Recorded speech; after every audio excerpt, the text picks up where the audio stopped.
The first raku and beer factories in the Ottoman Empire were opened during the reign of Abdul Hamid II.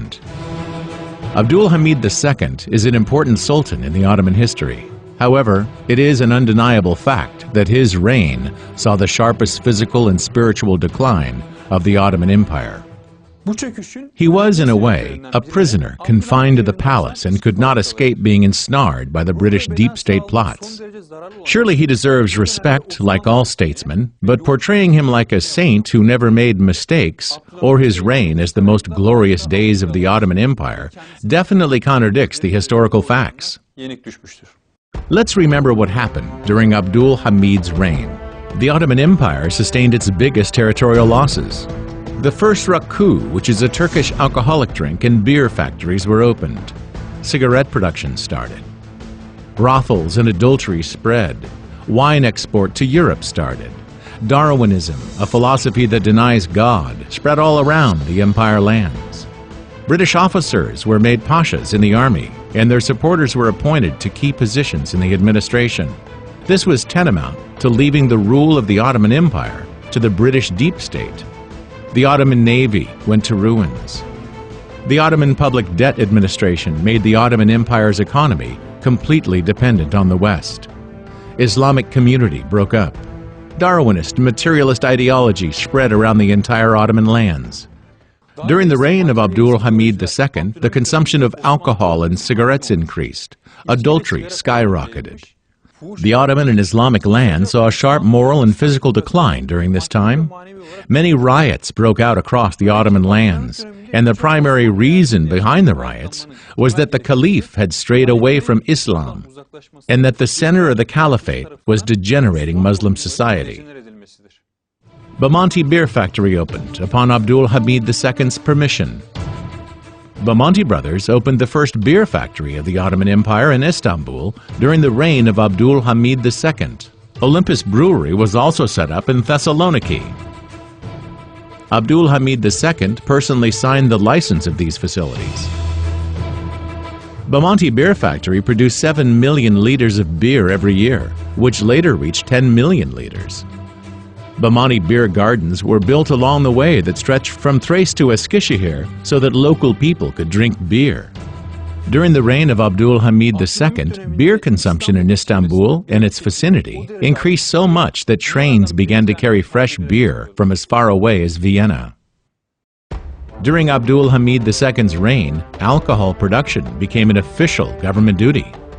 Abdul Hamid II imposed taxes on alcohol and issued the Alcoholic Beverage Regulations. This regulation of 1886 stipulated the taxes to be collected for alcoholic drinks, while another regulation in 1890 set the quality standards and the taxes for the wine to be exported.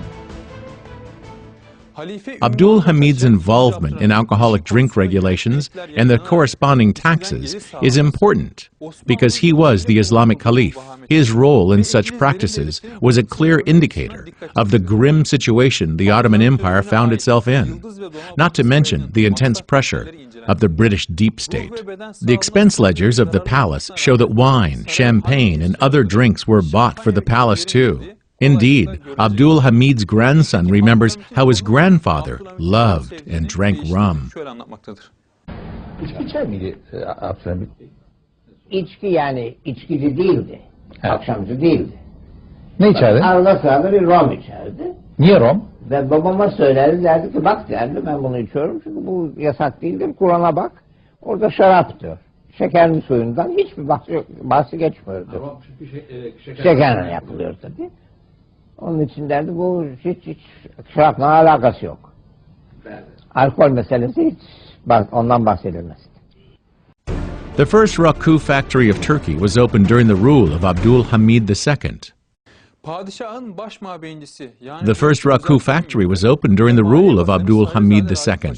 The farm where the factory was located belonged to the head chamberlain of the Sultan and the Minister of Finance.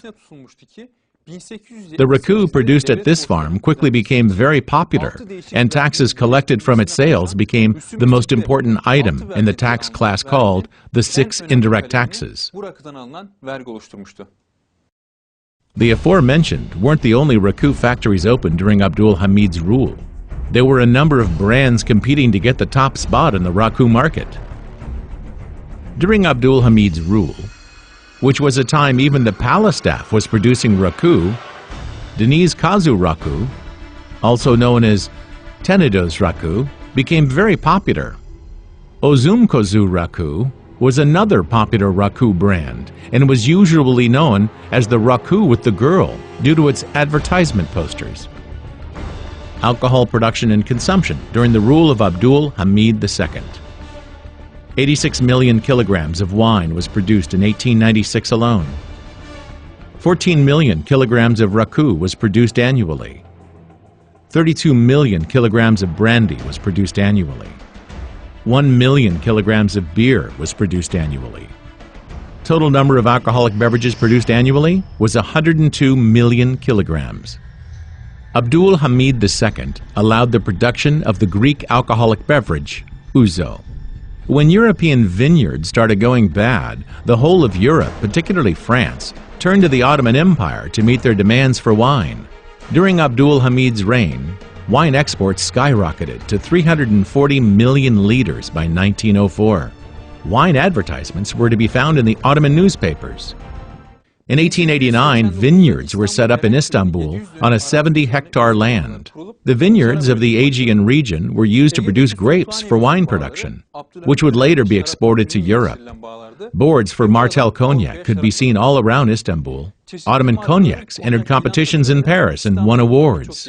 Again, the first champagne factory was opened in the Ottoman Empire when Abdul Hamid II was the Sultan. Alcohol production and consumption increased so much during Abdul Hamid's time, a chapter of a famous cookbook for housewives gave a recipe for homemade raku. The readers were given detailed descriptions of the production method for two different types of raku, namely raku seasoned with mastic and regular raku. And a side note that fermented grape juice and wine could also be produced using the same setup. According to journalist Ahmet Cemalettin Seracholu, the rule of Abdul Hamid II provided a massive tavern to citizens. Muslims are forbidden by God from drinking alcohol. Surely, every person has the right to live his life the way he desires. However, the fact that an Islamic caliph personally signed permits to open up alcohol factories and supported its consumption is unacceptable. O you who have believed, indeed intoxicants, gambling, sacrificing on stone altars to other than God, and divining arrows are but defilement from the work of Satan. So avoid it, that you may be successful.